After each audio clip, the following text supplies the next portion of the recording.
G'day everybody, my name is Elliot Waters and you're listening to the Dysregulated podcast. As always, thank you for tuning in.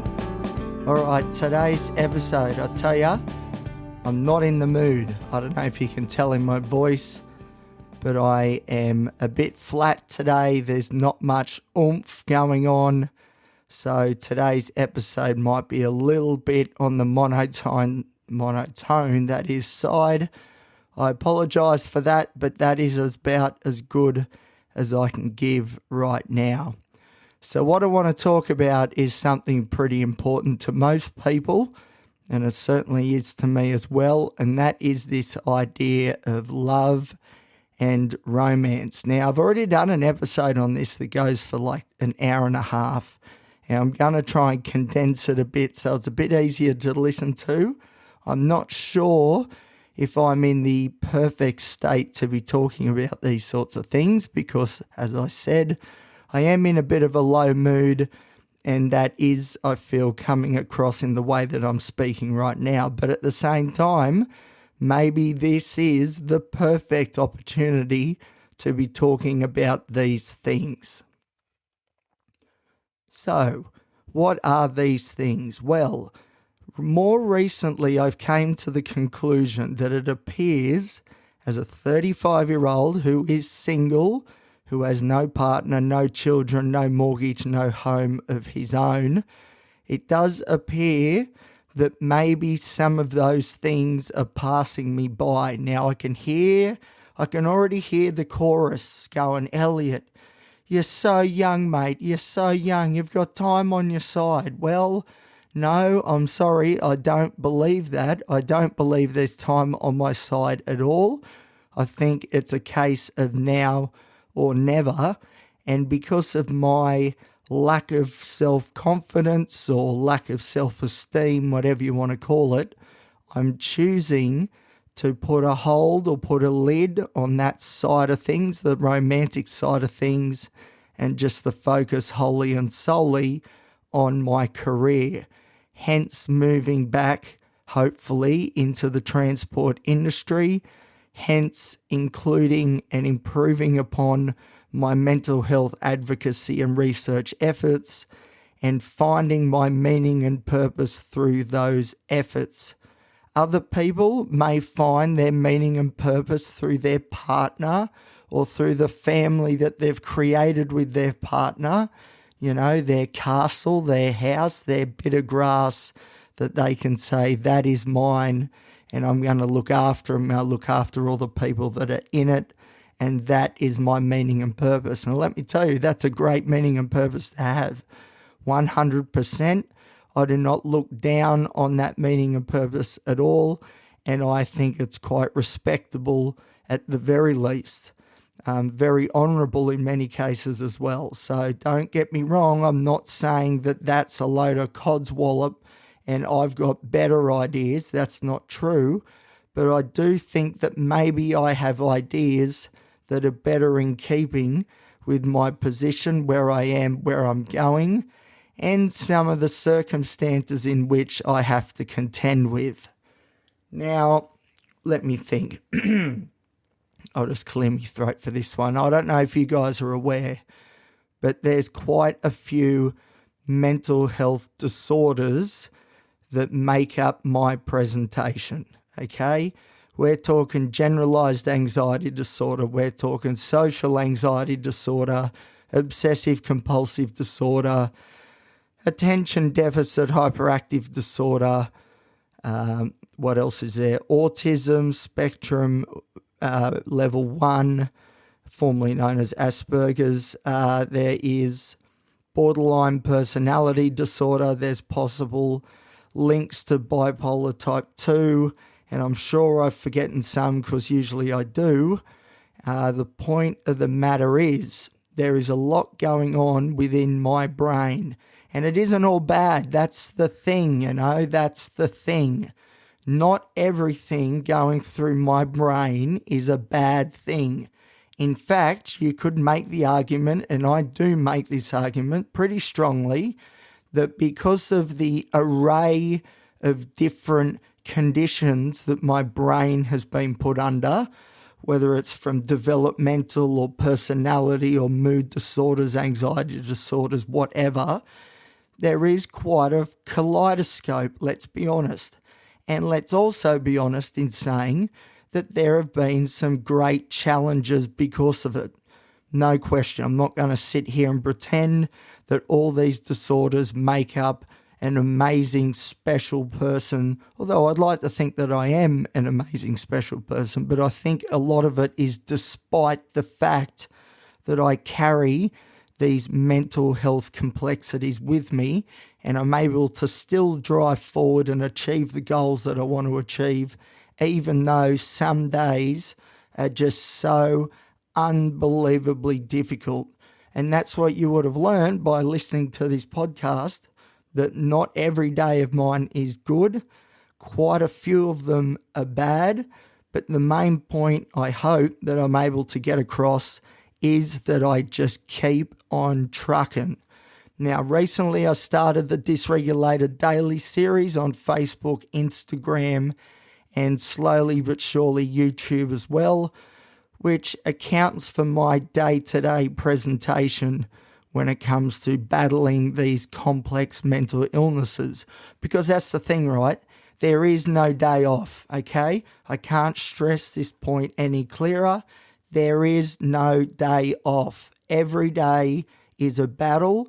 Some days I win, and that's becoming more and more prevalent, which is great. But there are some days where I lose, and there's some days where I lose badly, really badly. But that's the thing, I account for all of that here on the podcast, especially now Dysregulated Daily, the video series, because I want everyone to know what it's like for people like me. And that's the thing. It's not just me. This isn't just me. This is so many people. And I think it's very important that people understand that there are people who go through life having to contend with these challenges. That's the thing, you see. I've met a lot of people. I'm very blessed to have met a lot of people, but unfortunately I've met a lot of these people in some of their darkest moments, whether that be in hospital psychiatric wards, whether that be out on the street, whether that be even in school settings when I presented to the schools on behalf of the Black Dog Institute, some of the students that I would speak to at the end of the presentations, some absolutely horrific stories, but some unbelievable stories of hope and resilience. And that's the part, that I try to really instill. And don't get me wrong, I know my limitations. I'm not God, I'm not Jesus. I'm not going to just fix people's lives by just clicking my fingers and saying the right sentence, and then all of a sudden everyone just pivots towards the light and the world is just a happier place with more sunshines and more rainbows than the storm clouds, although I don't mind storm clouds. But still, you get the analogy of what I'm saying. The thing is, these complex mental health disorders are very common, and yet we don't talk about them. So when someone does start talking about them, i.e. me, all of a sudden I'm seen in many ways, I suppose. I'm seen in a positive light, and that's good, but I'm also seen as a bit of an extreme. And some would go as far to say, well, that in itself is a manifestation of, borderline personality disorder, let's say, or whatever it is. And you know what? Maybe that's true. I don't know. Maybe it's true. But I do prefer the opposite, which is where nobody says anything and we all pretend that everything's hunky-dory until one day somebody does the unthinkable and is driven to do the unthinkable by these mental illnesses. And then people go, hang on, how on earth did that happen? They seem like the happiest person. It's because no one's talking about this stuff. So these things go unnoticed. People don't know what to look for. And even if they know to look for certain things, they don't know how to listen. And a lot of people have this idea that if someone's going to tell them something really drastic about how difficult their life is, that you, the listener, needs to have the answers. And that is wrong. That is wrong. You, the listener, need to be the support. That is your role. You need to support this person 100%. And you know what that usually means in those times of crises? You take the individual up to hospital. You take them to the emergency department. You sit next with them, because let me tell you from first-hand experience, sitting in EDs when you've got crippling anxiety and everything else that goes with it is not an enjoyable time at all. It is very lonely, it's very isolating, and in the wrong circumstances, it can actually make things worse. And that's not blaming any physicians or nurses, that's just the way the system is. And the way that we can get around that real isolationist part of the system is by having people there supporting those that need the support. I'll tell you right now, I've been in mental health emergency departments many times, more times than I can count. I've been in psychiatric wards multiple times for weeks at a time. And it is the most lonely, isolating experience that there is. The first time I was in at James Fletcher for 6 weeks, I remember friends visited me, I think it was the second week, which was great, and that was it. That was it. No more. Out of sight, out of mind. Now, in saying that, I'm certainly not blaming my friends or support group for not understanding or not being able to help, because this was something new to them, although it certainly wasn't anything new to me. And, as a community, we're not very responsive to these events. We don't know how to treat them. We don't even want to look at it face on, so we divert our attention and we tend to say, all right, you spend your time in hospital, you reach out if you need me, even though that's every day, and I'll see you in a couple of weeks and we'll see how things are going. And, the beauty of the longer stay mental health wards, thankfully, in the Hunter are pretty good. It's the short-term acute stuff that's where the real scaries are. But you got to remember too, the real scaries are because people are in those acute wards because they are acute.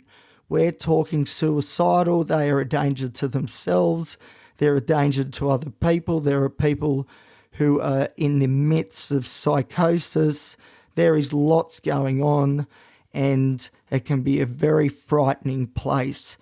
Not every time it's been frightening for me personally. There's been times when I've been, I wouldn't say the aggressor, but there was one particular time I remember that I was particularly wound up because I wasn't getting the support that I deserved, and I maintained that until today. And I did an episode on this a little while ago about being the squeaky wheel. And it was true. I went up there and I was ready to start headbutting walls. I was going to punch walls in if I had to. I was going to throw things. I was swearing a lot, which, I swear a little bit, but not with the venom that I was swearing at that point. I knowingly said to my BPD demon, listen, mate, I've kept you under wraps because I haven't had the opinion that letting you loose is going to cause any long-term benefit. But I'll tell you what, this time, just go for it. Who gives a? Because I'm at my wit's end, and if that don't help this time, that's it. And you know what's disappointing is, well, first off, this episode is going nowhere like I thought it was going to. But that's okay. This is just a bit of a recap about the system. But what happened was I actually got listened to, and all the yelling and the banging, and don't worry, I never hurt anybody. I was never going to hurt anybody. The only potential for injury was going to be myself. That was a potential because I didn't give two rats about my own condition at that point, but I needed a result somehow, and I forced my way into getting a result, thank goodness. But it shouldn't get like that, It shouldn't get like that. And I'm doing an episode very soon. Very soon.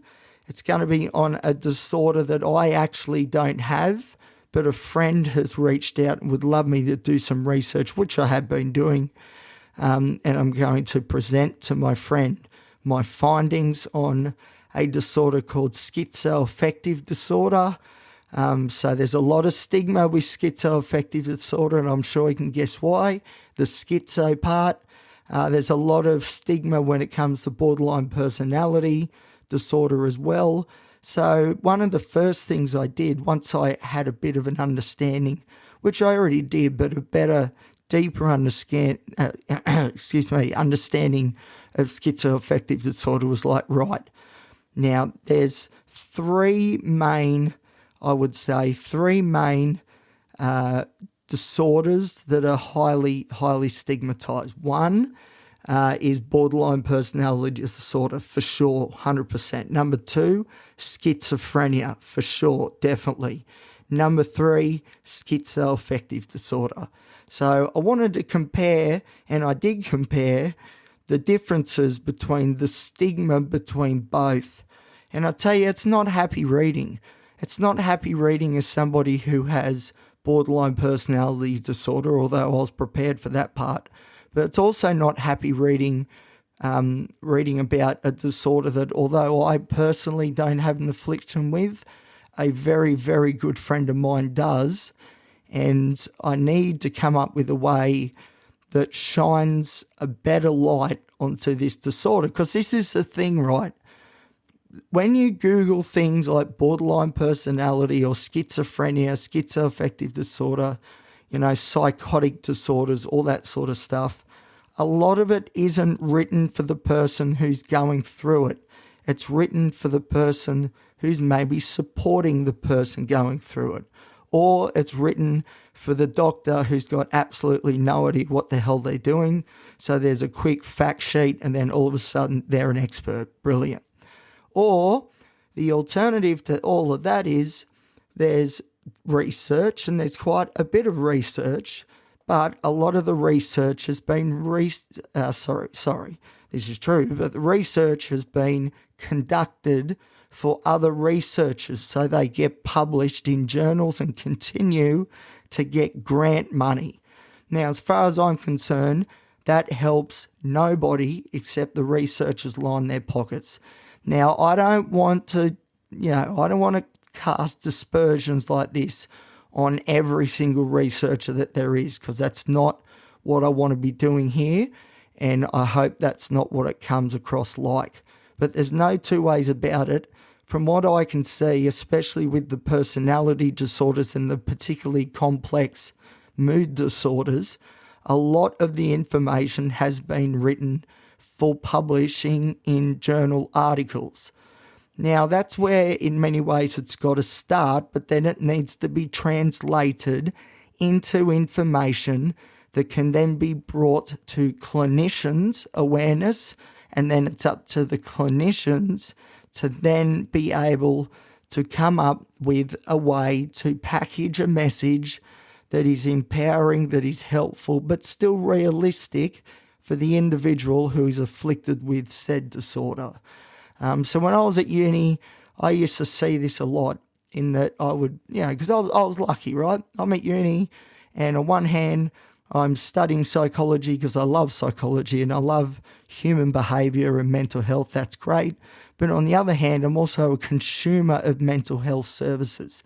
I don't think there was one semester during my time at uni where I didn't end up in the emergency ward at the Mater Hospital when things got too much, So what I'm trying to say is I'm a bloody expert, all right? Because on one hand, I could look at all this research and go, okay, this research is supposedly written to help people like me, but I'm not seeing it. There's a huge disconnect here. What a complete waste of time this research is. This does not help the mental health consumer. And then on the other hand, as the mental health consumer, I'm thinking, right, what gaps are there that I've identified in the research, in the literature, that is not addressing the core needs of these poor individuals, myself being one of them, who are going through such difficult mental turmoil. And I guess that is what I'm trying to do moving forward, is to marry those both worlds, bring those both worlds together so we can come up with research that's cutting edge, that's real, it's tangible, it's easily translatable into the clinics and to clinicians, and then translatable again to the person who's actually experiencing the mental health episode. Because that's the thing in Australia right now, 1 in 5 people, that's 1 in 5 people, that's a fifth of the population in Australia, the lucky country, right now have a clinically significant diagnosable mental health concern. That is huge. For a country whose prosperity is as high, theoretically our prosperity is as high as it's ever been. For some unknown reason, our services, whether it's state government level health services or other services, Commonwealth government included in that. I'm not going to go too much into that right now because that, let me tell you, really gets me going. And when I've got a little bit more energy, I'll be talking all about the failings of the Western medical system when it comes to mental health, because my goodness, are there plenty of them. Now, this is the moment, again, where I have the ADHD and I forget what the hell I was talking about. But what I'm trying to say is, what was I trying to say? How did I start this episode off? I don't know. All I know is today I've been pretty flat. And I think you can tell by the way I'm talking, I've been pretty flat because there's a lot going on in my world at the moment. There's a lot of deep thoughts that I cannot find answers to. And there's a lot of questions about where I'll be and how I'll be doing things in the next 6 to 12 months that also need resolving. So let me tell you, the Dysregulated Daily videos that are coming up, there's more coming, don't worry. I'm very confident that the next few are going to be, erring on the side of negativity. But, I don't really care. Who cares? Isn't that the whole point of doing these Dysregulated Daily videos? It's not just about, hey, look at me, I'm Elliot. I have all these mental illnesses, but look at me go. My mood's 10, my capacity's 10. You just got to be like me. I'm unbreakable, blah, blah, blah. No, that's not true. Elliot is in the midst of a borderline mental health episode, and the next few days will be very, very interesting to see where things go. So I cannot remember what I started this episode about, but at the same time, I do feel like I've covered quite a few important topics, and they're important topics I'm going to talk a lot more about very soon, in particular. So first off, I need to talk about and do a proper episode on schizoaffective disorder. That's number one. Number two, I've had another friend reach out who would like some information when it comes to ketamine and esketamine nasal injections, nasal sprays or IV injections. Now, ketamine is something that, admittedly, I've had ketamine before, and although I tried to mimic the mental health properties, I haven't been able to do it successfully. The thing is, see, I wanted to do ketamine. I've tried to get in ketamine trials before with the Black Dog Institute. Who else was there? The University of Melbourne, I think, was another one. But unfortunately, because I have so many mental health disorders, they didn't want to borrow me because they wouldn't be able to isolate which part of my disorders was being affected by which part of the ketamine module and the ketamine administration, which I understand, but very frustrating when you're desperate for some sort of coherent, happy thoughts that gets you away from the fire. You know what I mean? Anyway, that's all for tonight. I really don't know what that episode was about. I think it was starting off about love. Maybe that's been on my mind a bit too. So prepare yourselves. There's going to be an episode basically coming about how I've completely given up on the romantic scene and I'm now completely pivoting towards career, meaning, and purpose. I've touched on it lightly before, but there's a big episode coming, and it's going to be no holds barred, let me tell you, because this is a huge, huge shift in my thinking. And it is a shift because as someone who has borderline personality disorder, you don't need BPD to think like this, but certainly if you've got BPD, you tend to think like this. I used to fall in love all the time, and it was always falling in love with the narrative, I'd see a nice looking girl walking down the street and I wouldn't be thinking sexual thoughts because, I'm not some primal beast like that. I've got higher order thinking, I've got high IQ. I don't know if I've got high IQ, but either way, when I would see a nice lass walk down the street, usually I would be seeing wedding bells and marriage and small little blonde-haired children, just like my own blonde hair, that is, not my own children.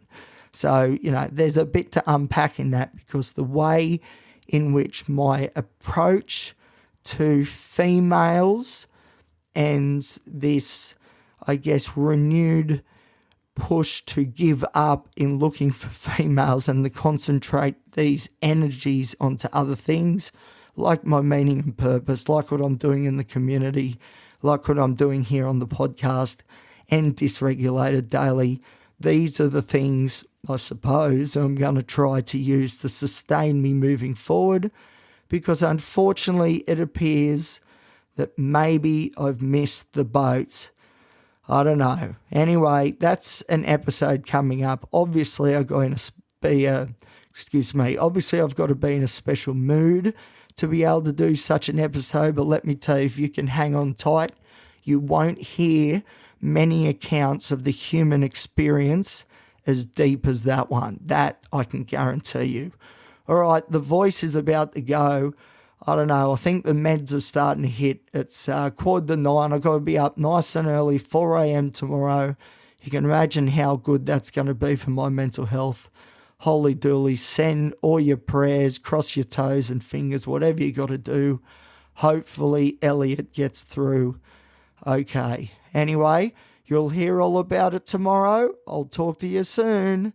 See you. Before I go, just remember Dysregulated Daily. It's on Instagram, it's on Facebook, and it is slowly but surely getting on YouTube as well. That is cutting edge, lived experience in real time.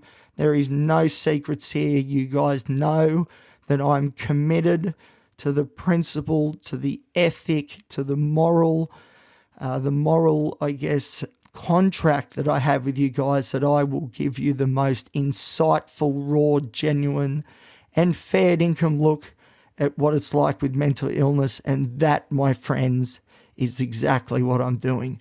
All right. Thank you for listening. That one laboured along a bit because, I don't know, I guess I'm labouring along a bit, but, in its own way, I think the way in which I've been very slow and methodical about this episodes says a little bit about what my headspace is like at the moment. All right. Thank you, everybody.